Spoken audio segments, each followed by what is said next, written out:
So welcome everyone. We're going to go ahead and get started. We had about 50 people RSVP'd, and it looks like people are just rolling in.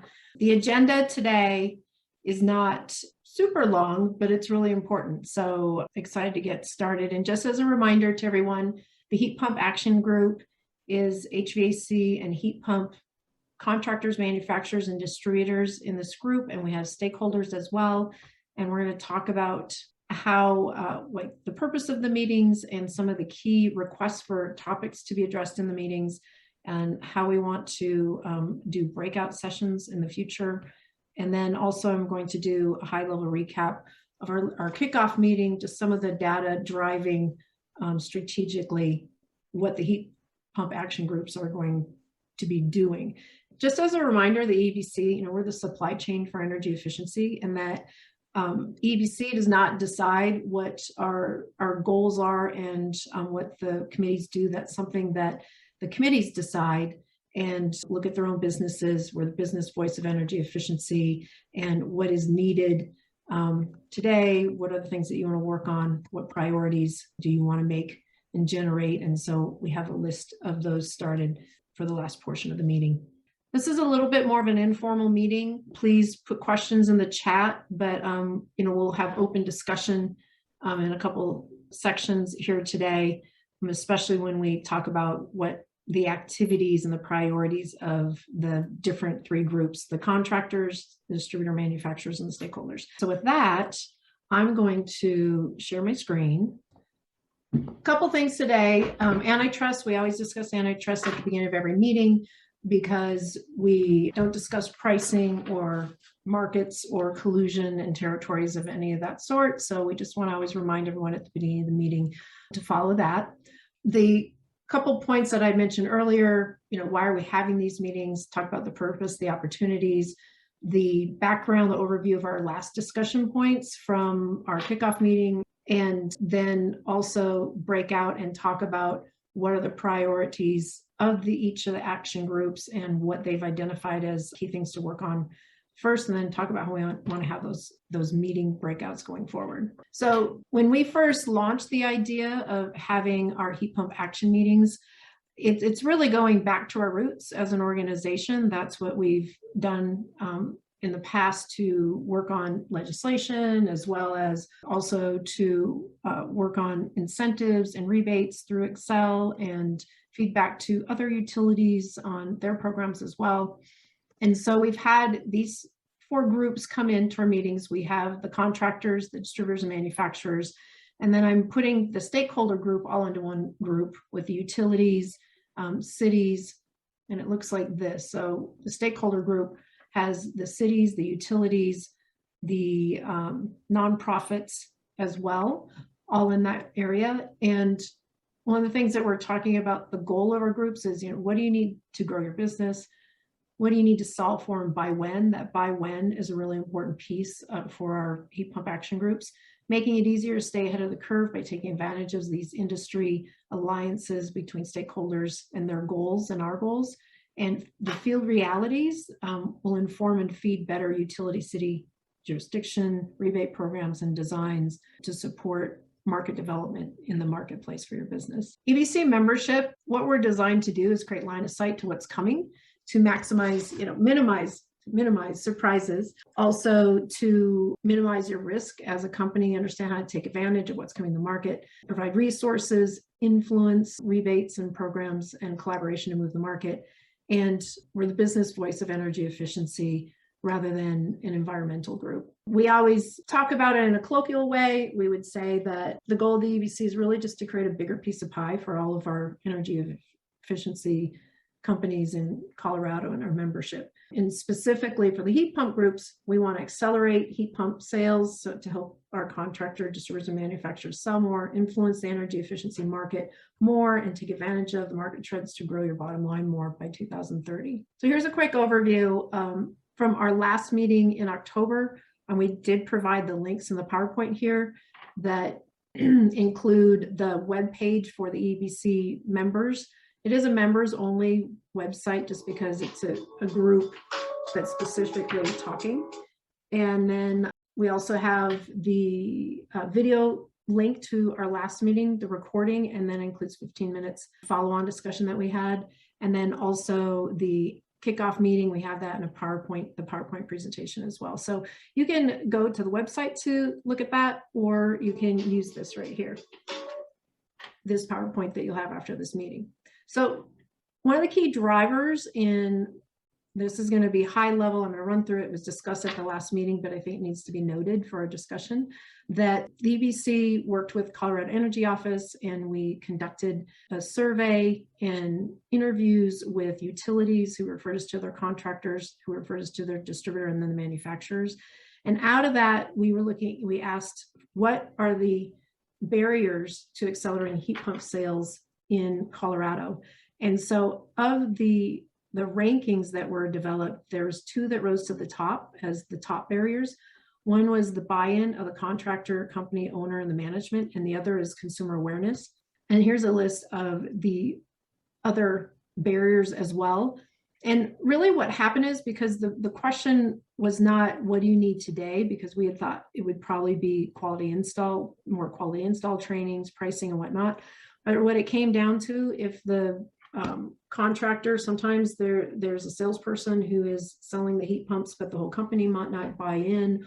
But if you don't have the owner and the management driving and giving the support, then you're probably not going to get the maximum amount of people to come to the quality install trainings. So they thought through and took a lot of time to really think through what needs to happen first. What is the sequence that's going to make the most difference to help them double, triple, quadruple their business? Another top finding that is driving a lot of the stakeholder group direction in how they're going to market to try to support the market is that it came up that distributors influence the contractor's success the most in the supply chain, and that the stakeholder focus is distributors are key to mobilizing the heat pump supply chain in Colorado. And so we're really looking for, how do you support that contractor? And the contractor looks to the distributor for their pricing, their stocking product, their training, updates, all those types of things. And so out of that, the Beneficial Electrification League of Colorado, which has a subgroup that is called the Quality Install Group, and I have a list of them here. There is at the bottom of the slide, from the August 26th meeting, it was called A Conversation About Heat Pumps, and the speakers included the list here below, which is the City and County of Denver, City of Boulder, Colorado Energy Office, Eebc, Holy Cross Energy, Platte River Project Authority, for representing the 4 utilities up north, SWEEP, and Tri-State Generation and Transmission, the 17 utility co-ops, and Xcel Energy. And the goal was to have a conversation about heat pumps directly with the contractors and the distributors. This is a high-level recap of that 20-minute video clip that if you take a look at it, it's like speed dating. Each one of the organizations took 2 minutes to talk about their goals that they've set in the marketplace and how they're planning to achieve them. And the important thing is that all these groups are developing goals, and they center around that 2030 date. And a lot of the conversations when the interviews for the survey that we did were unaware or aware that the energy transition and beneficial electrification and decarbonization, all these goals are coming, but didn't realize they're really here.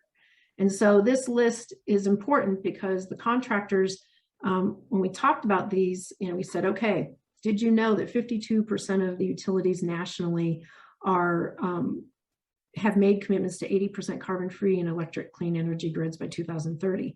Did you know, and this was talked about as well, 6 utilities in Colorado provide 91% of the electricity, that provide 91% of electricity have committed to at least 80% by 2030. And then, for example, Xcel Energy in 2022 will be delivering energy 49% carbon-free from renewables. The list goes on, how many cities are making these goals, had myth busters in it that cold climate heat pumps work. And the bottom line is, like, what's driving this in Colorado are these goals that are being set. And that's because rapidly advancing electrification and carbon-free technologies make good financial sense for homeowners and businesses now, and are less driven by the concepts of climate change in the environment. These were the key things that are driving the trends that people are not aware of. And so a lot of times the contractors and distributors would say, oh, I knew this was coming, but I didn't know it was here now. And so that was part of the goal for this group, is to get that out there and start talking to contractors and distributors. It's a great 20-minute recap, and it also is great for organizations, management, sales teams to take a look at. These are great sales points and sales tools that could be used to help the salesperson say why they're even talking about a heat pump, or saying, have you thought about a heat pump before? Last slide. Also, the BEL-CO group has created a website called loveelectric.org. And it provides all the rebates. It's a place where there's more information about electrification in Colorado, heat pumps and induction stoves. And just as a reminder, 40 out of 52 of the electric utilities in Colorado provide, 40 out of 52 electric utilities are providing heat pump rebates. And there's some really good rebates out there, and all those are listed on Love Electric. So the outcome that I think is exciting is that, number one, all these organizations are communicating and working together. And it's, I think, a advantage that Colorado has in transitioning into heat pumps. Also, the big ideas that came out of that are literally that quality install group, the list that did the presentation for BEL-CO, has had meetings every Tuesday since August 26, working on how do we create a definition of a qualifying heat pump or a cold climate heat pump, aligning rebate incentives statewide, and creating a universal heat pump rebate application form. With that, are there any questions? Those are the drivers of what's creating change in Colorado, which is what our organization wants to sync up our business needs on the front lines with those organizations. Any comments or questions? Yeah, Patricia, this is Robert. Mm-hmm. One of the things that I guess it got mentioned in some of the earlier stuff that you're talking about, but it was the success stories. Yes. It seems like the consumer awareness and the buy-in of the contractors, the owners and management and everything else, it seems like there needs to be more success stories in the Colorado marketplace to really be able to break down some of the misinformation or opinions that people have in regards to the use of heat pump in those climate zones. So I think that would be a good step for everybody to have in their arsenal to try to go ahead and do that. So just kind of mentioning, I think that's something that needs a good. Well, and I would add that's a great point. And I think that should probably be one of the objectives of our working groups, is to identify those stories and being able to disseminate them to the organizations that do have the advertising, the marketing, communications budgets. For example, the utilities, the nonprofits, the cities. I think that if we were sending and sharing those stories on a regular basis, they'd probably get a lot more play to the consumers in the marketplace. So with that, I'm going to add that to, I think we'll add that to the groups, looking for those types of stories. And yeah, Mary Weiner, and I think you're on the phone, did a fabulous Mythbusters section. It's super worth watching, and talks about some of those success stories. Any other comments before I move on? I got a couple.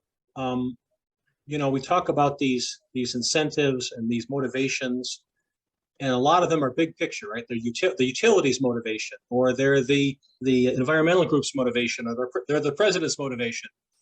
But for the guy who's got the boots on the ground, who's talking to the homeowner about their next heating system, the language you use and how you explain things is very different, right? And so I think one of the most valuable things that we're going to do in this group is help take those big picture carbon reduction goals and turn them into, how do I communicate this to a homeowner in an effective way so that they understand the value proposition of a heat pump?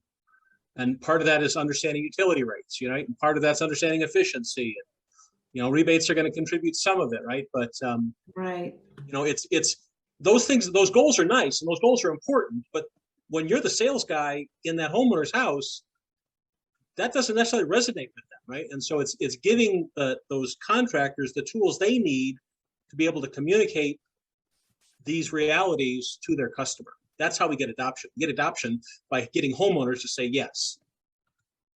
No, great point. And I think that is one of the first requests that the contractors had was, how do you talk about those? And this is actually for us to talk about later, but it's a perfect time to talk about it now. How do you create a tipping point for that for the salesperson when they're talking to the homeowner to get into that conversation with them?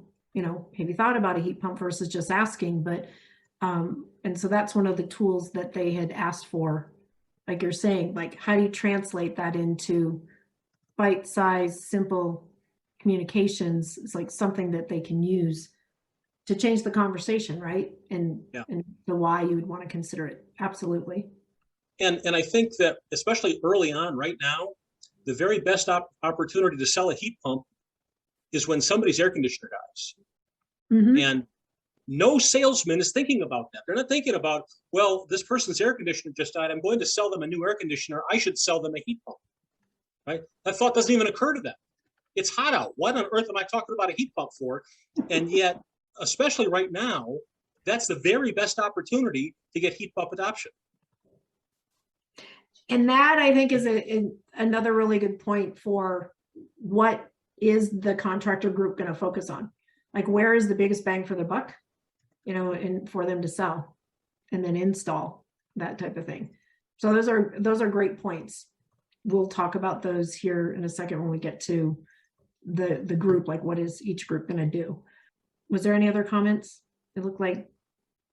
Yeah, this is Denise. I'm with PACE, Partners for a Clean Environment, Boulder County. And assuming we're talking about the built environment, all sectors, you know, commercial, new construction, existing buildings as well. And we work a great deal with existing building property owners and property managers in Boulder County. And I can completely agree with, you know, creating the business case. And what we find, especially with existing buildings, is the cost of appropriate energy study, you know, and having some kind of case study or information to draw on from these case studies would be really helpful to look at the cost scenario for different building types. And then also how do we get them to think ahead, just like was mentioned here, about how to plan for replacement and at end of life, and how do we get them the tools they need and help them see the benefits of doing an energy study to find the appropriate system to replace their equipment at end of life, instead of just going with the off-the-shelf option, which is what they're going to find, you know, and they'll maybe find the most energy efficient option, but it's going to be the conventional typical replacement if they don't get ahead of it and have the tools they need to create that business case. Well, I think that is going to be the synergy that needs to be created by who has the resources to deliver that message. Is that part of the utilities' responsibilities at the city, manufacturers, distributors? Are we, you know, feeding more case studies so there's, you know, we can aggregate more data for the utilities to tell that story, you know, in their marketing? Those are really good points of where does that happen? And I think that comes back to prioritizing what do the contractors need today and what can we do within our groups, and then how do we work with the stakeholder groups as well, so that we all are kind of having a piece of the process, you know, where we can impact it. Anything else before I move on? And Denise, is that kind of what you were thinking? It is, you know, it's trying to think of how to apply the same frustrations we have in the different building sectors with the common, you know, what is our common need to kind of push this forward? And it seems like I'm hearing the same thing, you know, unless it's brand new construction and someone has an unlimited budget and they are looking at all these options and they're forward thinking. It seems like we need these tools. So thank you. You bet. So I'm just going to do a really quick recap. One of the requirements to participate in action groups is to be a member of the Eebc, just, you know, resource way, you know, wise for us to take things forward. And the traditional policy action committee is what Eebc has done all this work under. And so these action groups fall under a policy action committee. And really quick, our traditional things that we have always done is given line of sight to what's coming. And I talked about those things up ahead. For 2022, our quarterly membership meeting, we're going to be talking about the following, and the EBC, we work with our members bring programs forward and feedback, and we take that forward as, create a platform for all of our members to have that voice in the processes. So some big decision-making activities next year is in Xcel Energy has their strategic issues filing is what it's called. Every 5 years, there's the Public Utilities Commission is required to have a strategic issues. It's called a docket. It's like a legal process. And they're going to be discussing beneficial electrification because there's legislation that was passed that they're required to develop their beneficial electrification plan. How does that impact the gas DSM, demand side management rebate program, and the electric DSM program as well? So the timing of that is supposed to start in March and will probably end up in mid-fall sometime. So our understanding is that Xcel is planning on doing an abbreviated 2023-24 when they develop their plan. Typically, their plan would be filed in 2022 in July 1st. We go through the negotiations and the process of bringing proposals forward of changes that you members would like to see to rebates to improve them, get better savings, have better market development, make it easier for you to actually deliver them in the marketplace. And that would typically go through December. All the stakeholders have to agree legally for that plan to be accepted, which happens around December. And that'll be an abbreviated, we'll call it a docket, for that 2023-24 plan. They'll be just doing 60-day notices, kind of more in an administrative activity, so that when the strategic issues is finished and all those goals are set, how much is going to be spent for the next, the cap, right now it's around 100 million. We want to maintain that cap probably, or the minimum, it's a floor, not a cap, but it's a minimum. And then the strategic issues information will be available. And then they'll do a full 2023-24 DSM docket in 2023. And so the point is there are a lot of big decisions being made in the Xcel territory this next year. And we also share that information with the other utilities in the state because they don't have to, they're not regulated like Black Hills and Xcel are, and they can just implement those proposals and make changes to the programs, more easily than going through the process with Xcel. So the point is that we participate in those processes. We're going to have discussion about that at our quarterly membership meeting on December 16th at 7:30 or 9:30, our quarterly meeting. And also we're going to have Colorado Energy Office talk about the anticipated legislation they're expecting in the legislative sessions, and also have Sweet talk about the 30 pieces of legislation that passed last year. They're also driving, these goals in our state and how those are being implemented. So there's a lot going on traditionally, in addition to the new things that we're working on, which is how do we transition to heat pumps, over the next 10 years to meet these goals by 2030. So EBC, we have gas, DSM, and we have gas and electric members who are all working on the best energy efficiency solutions and products in the marketplace. So we've got a mix. And so how do we transition and how do we help everybody take advantage of the heat pump piece is we're up to in this group. So just the opportunities, we want to minimize your risks to sell heat pumps, accelerate your heat pump sales and transition your HVAC business, prioritize and provide content feedback on trainings for all the groups that are doing trainings, the utilities, cities, Colorado Energy Office, et cetera. Better position everyone to drive profitable heat pump sales, customize resources with your feedback, as well as the feedback for the existing heat pump rebate programs out there. And then a piece that we've added from 3 years ago when we did a query we had 55 members in person in a meeting, and we asked, what is the most important thing the EBC could do to help you with their business? And 50% said get the younger generation into our industry because we don't know how. So we've incorporated that into these heat pump group goals. Before I move forward, this is what we are looking at and using as our guidance. We're put together in the Beneficial Electrification League presentation. This is in there. And this is a shared heat pump forecast for Colorado. And it's the trajectory of heat pump sales that we're looking at and what is realistic, where's the market today, and what can we realistically achieve in the next 9 years to get to the 2030 goals put out by all the stakeholder groups. And so as a reminder, stage one, there on the left, called the tinkering phase. This is actually the hockey stick trajectory. It's the growth model that most startups, and when I worked at Owens Corning, we use this as well when we launch new products. And that this is kind of what you expect the trajectory to be. And it's the sweet spot that you want it to be to hit your goals. So in Colorado right now, our understanding, which may change in our heat pump groups and we start talking about that, that right now there's 1% to 2% total market penetration, which has taken place over 13 years without all these efforts happening. Stage two is the blade years in blue.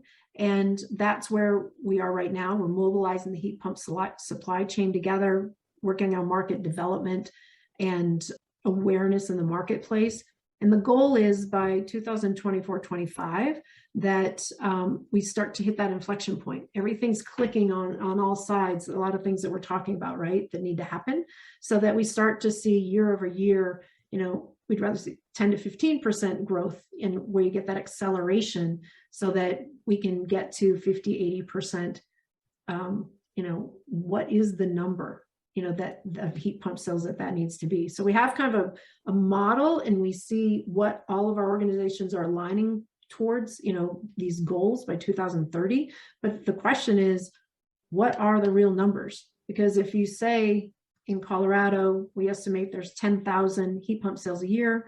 We know from the Colorado Energy Office, it looks like between all the utilities in the state, so you're talking about 40 to 50 utilities, that there's like 1,500 heat pump rebates annually, like 100 per utility, that type of thing. How are we going to ramp that up? That means that if we just say 2,000 rebates are being done a year for heat pumps and there's 10,000 being sold, who are the other 10,000 contractors out there doing that?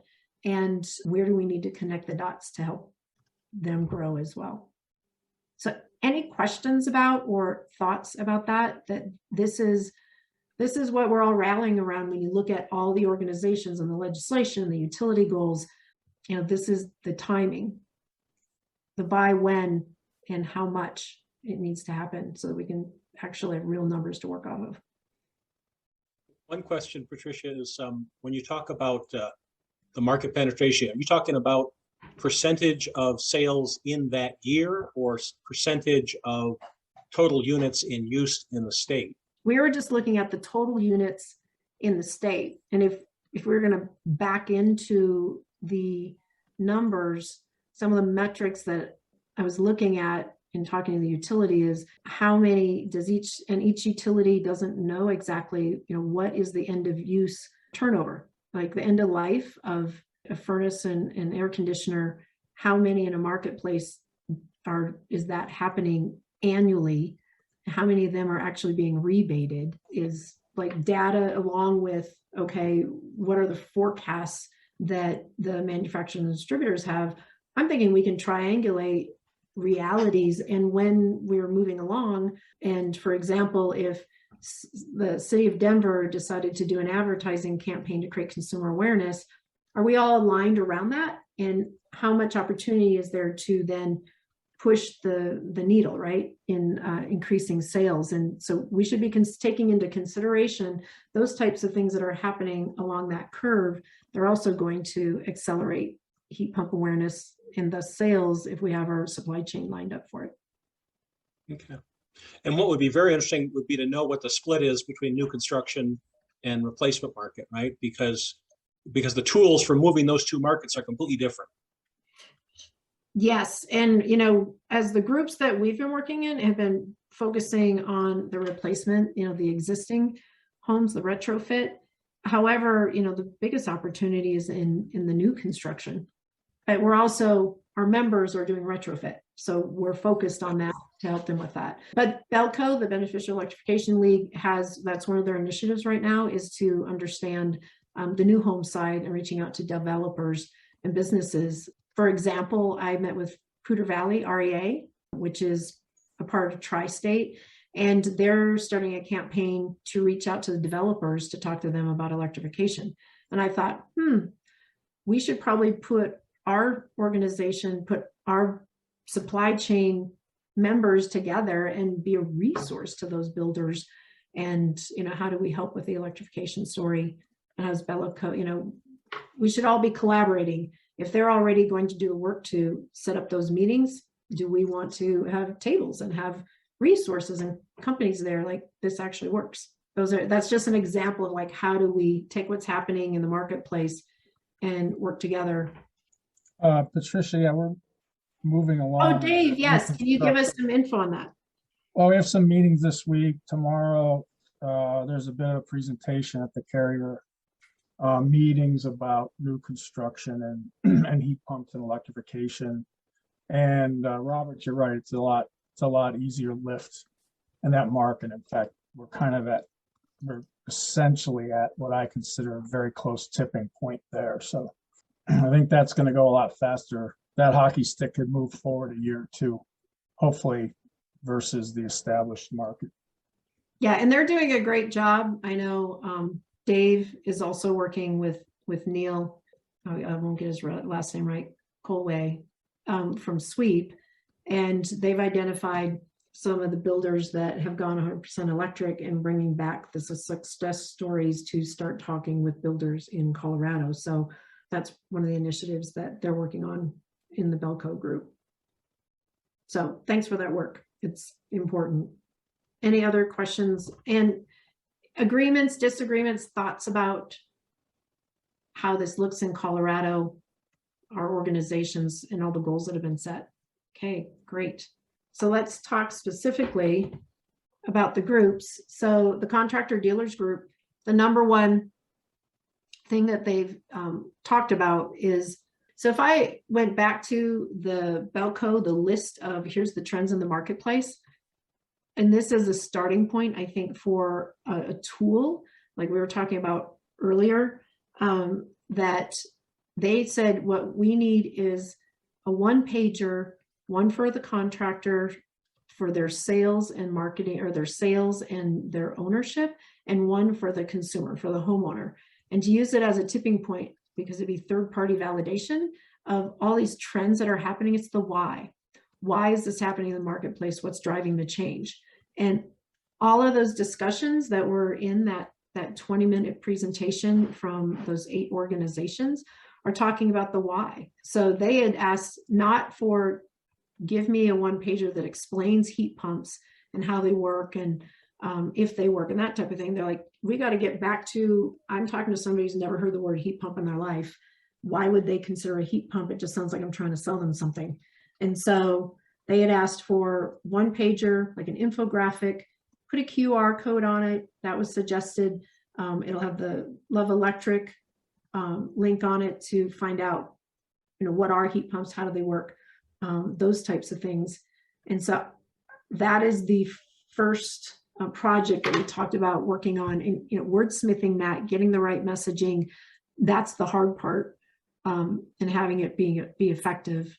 And so that is the first project that I think the contractors said if there's one thing that they could do today, that would help tip those conversations. They were like, I can get my salesperson to sell it all day long, but getting them into the conversation in a way that gets their attention, that the way they live in their homes and their mechanicals and how they use energy is going to change. And it's going to change rapidly.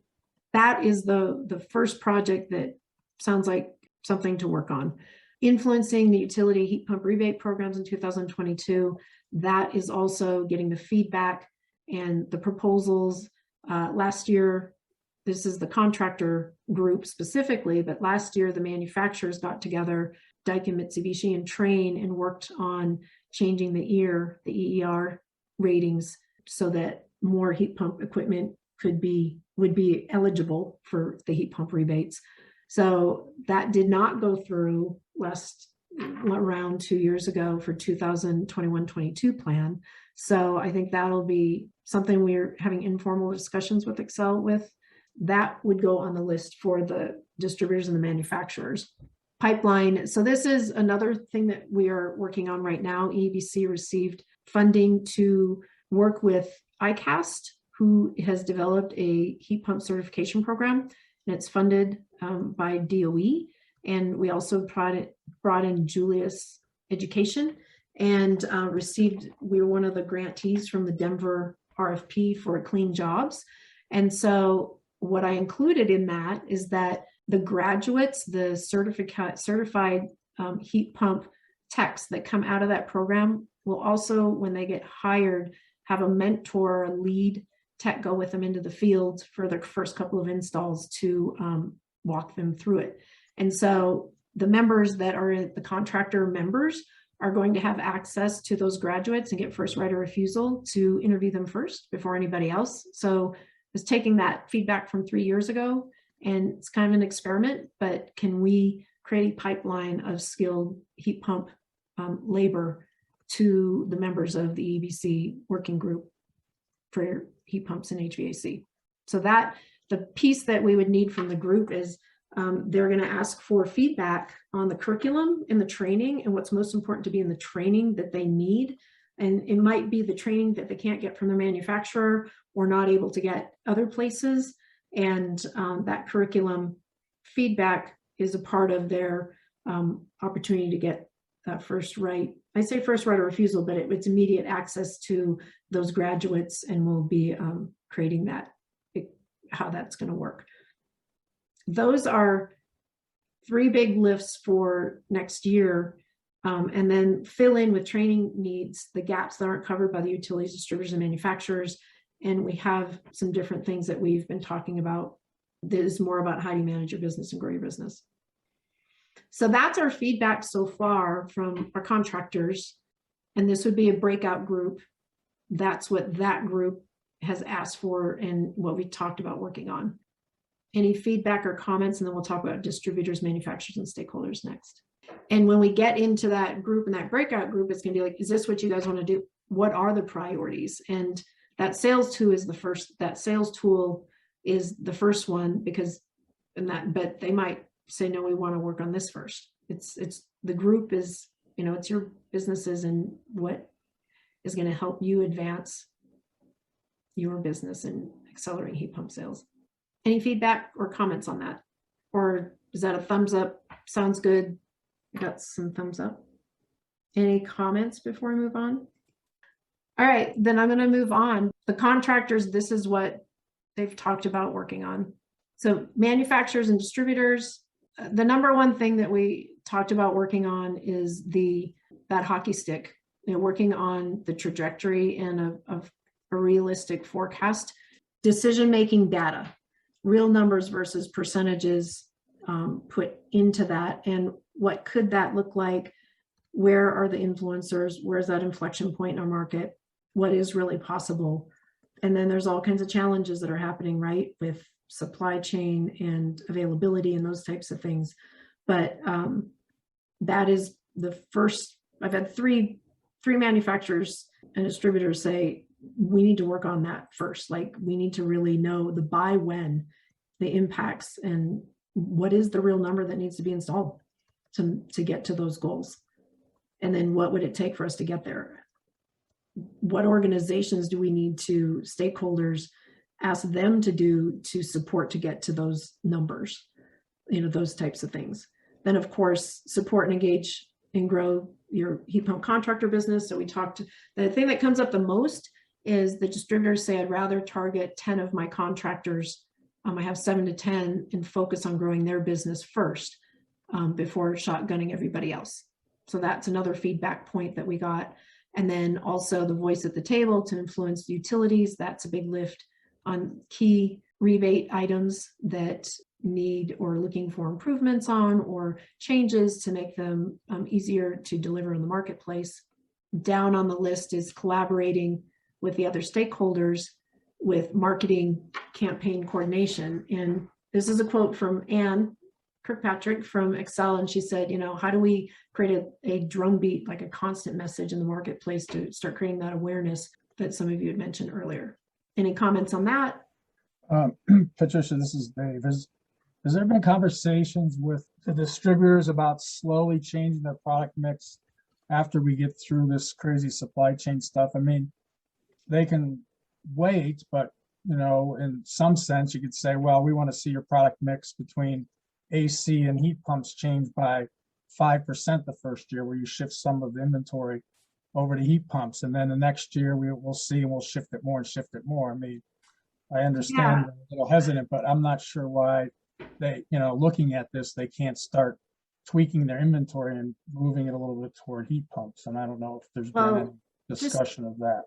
There has. The aggregated information of what's happening is that the distributors, there's key distributors that are moving heat pumps and have already started to change their product mix that you're mentioning.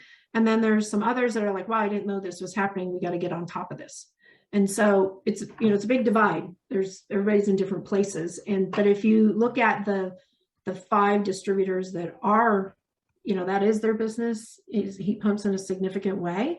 They're all saying that, hey, I took my they're going to order what happened the year before. Well, during COVID, they literally doubled their heat pump sales during COVID. So they doubled their ordering for 2021, and they ran out of product. Yes, there was the supply chain issues, but they didn't order enough by June, and then they've been scrambling.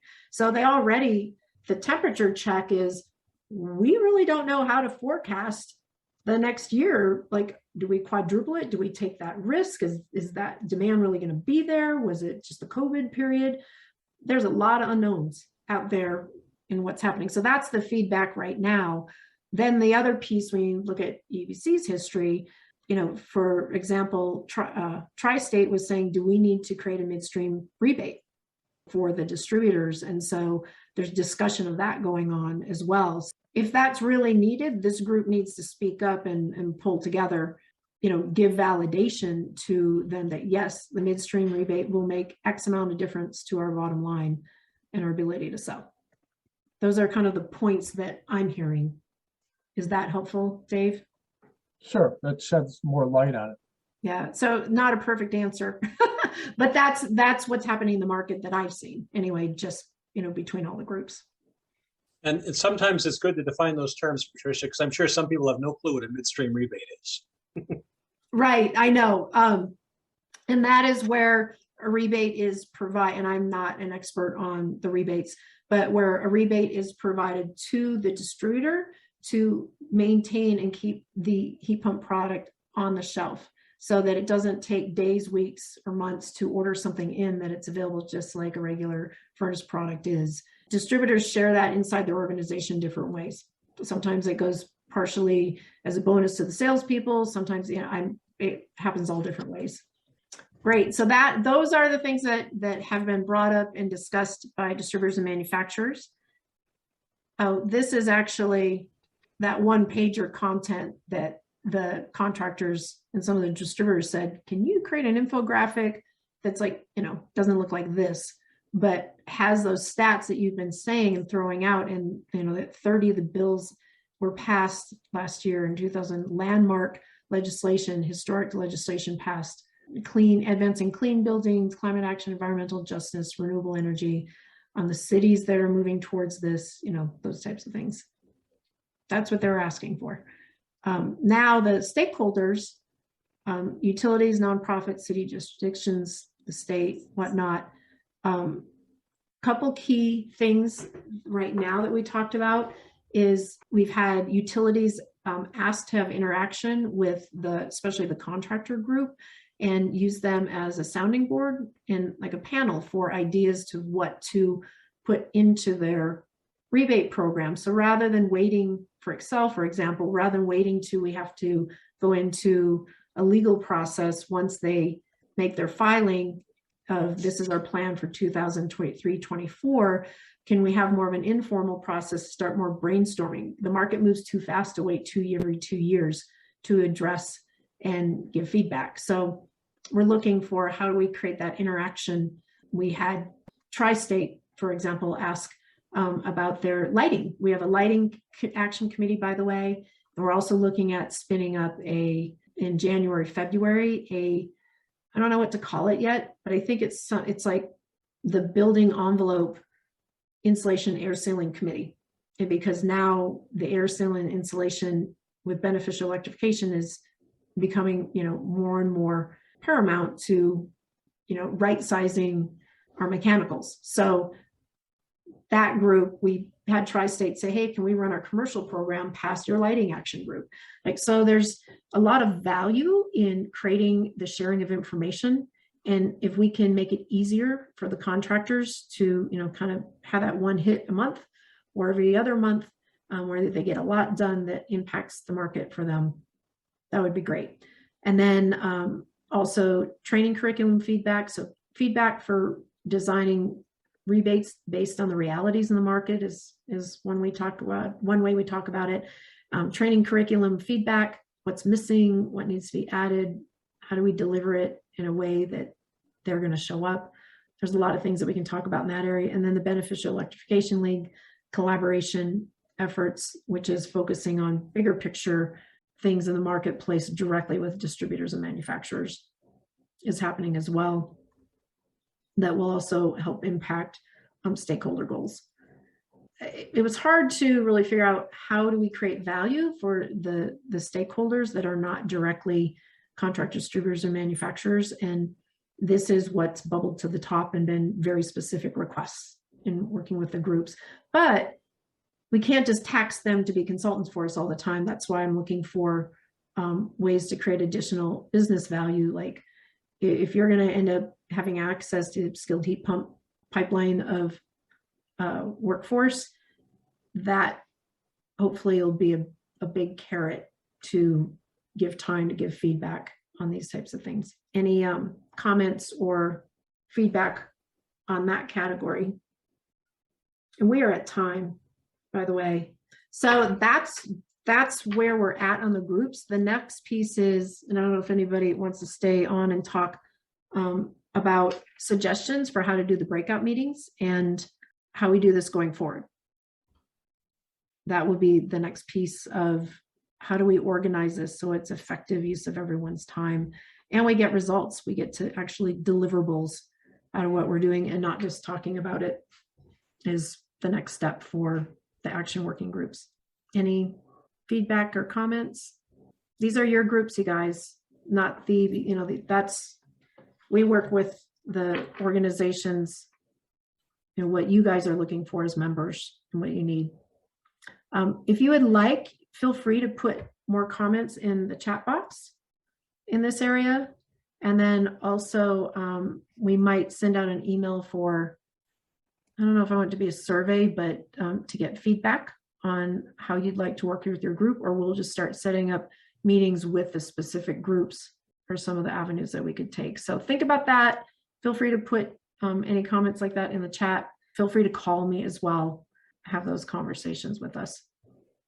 I hope that was informative and helpful and that we're on the right track. Anything else? All right, everyone, then we go ahead and drop off and thank you for joining and look forward to talking to you in our next steps. Appreciate it. Thank you, everyone. And I'll stay on for a little bit if anybody wants to chat. Patricia, do you know if Excel has a dual fuel rebate?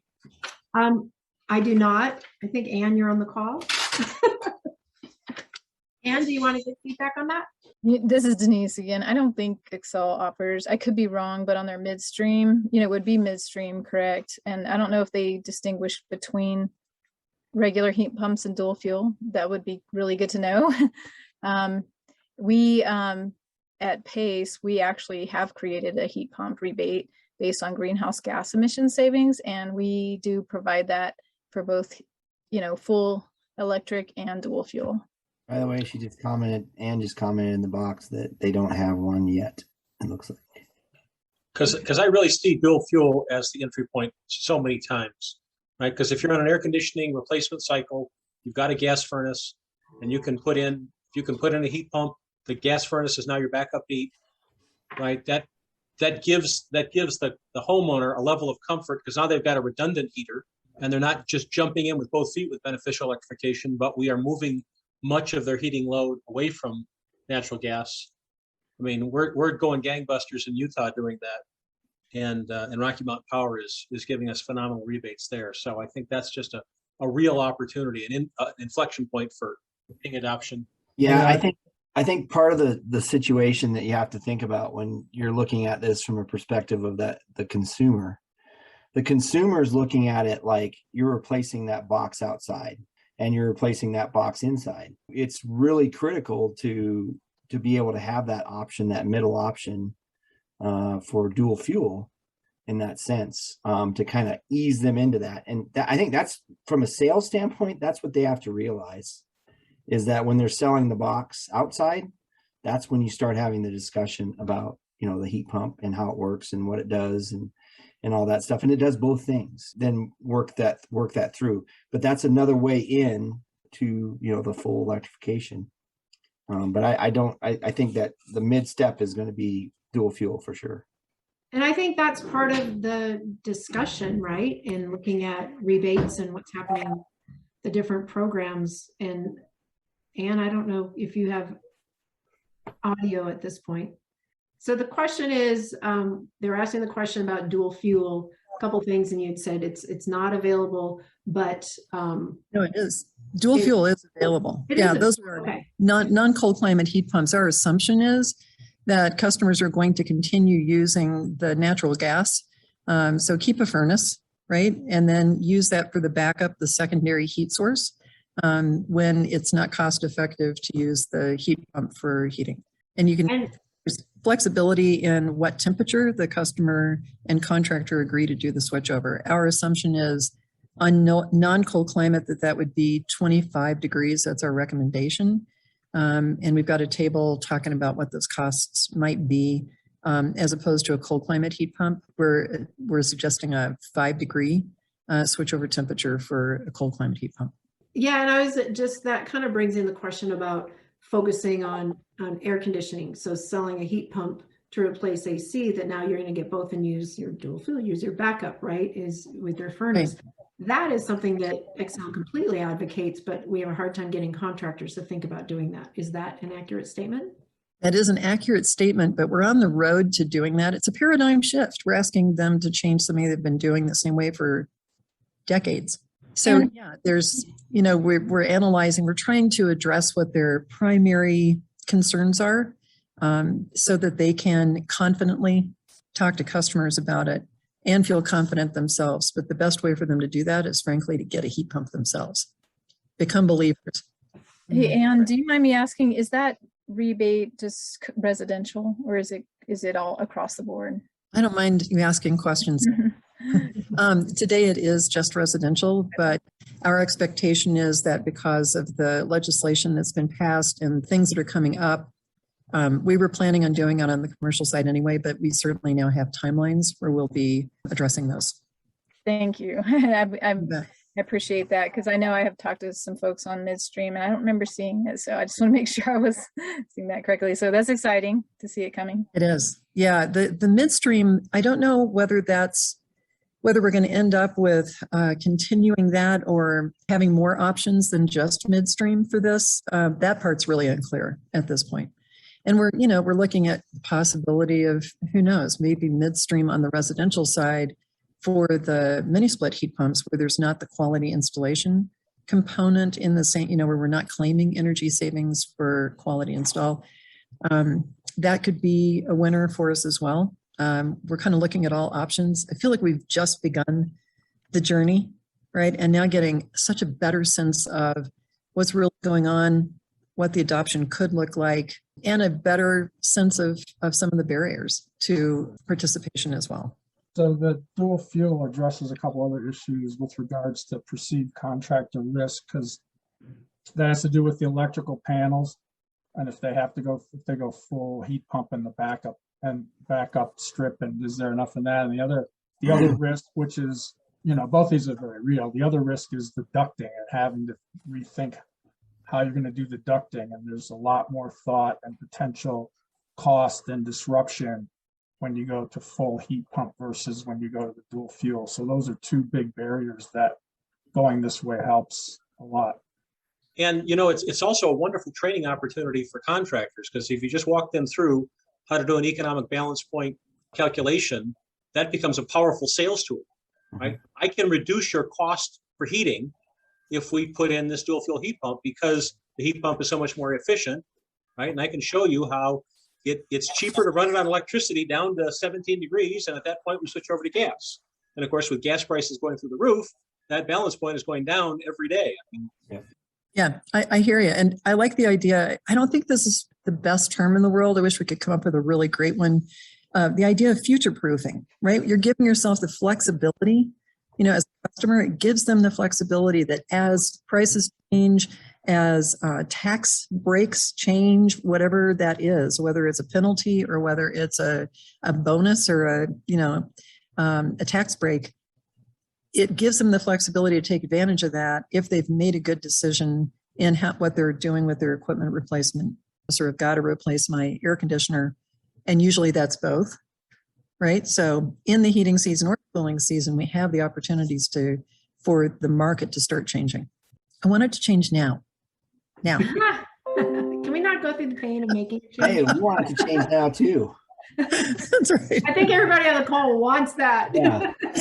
Yeah, for I think sure. it's a matter of trying to figure, and I think that's probably the biggest challenge that we're going to have is getting that, you know, figuring out how to make that work for the consumer. Yeah. Can I laugh about an experience I had today? I have a chart, and the chart shows with Xcel Energy's costs in Colorado today, what at different switchover temperatures, what the typical customer, right, cost would be. And, you know, to me, I look at it and I'm like, you know, it's less than $300 a year in cost to go to a cold climate heat pump with electric strip backup.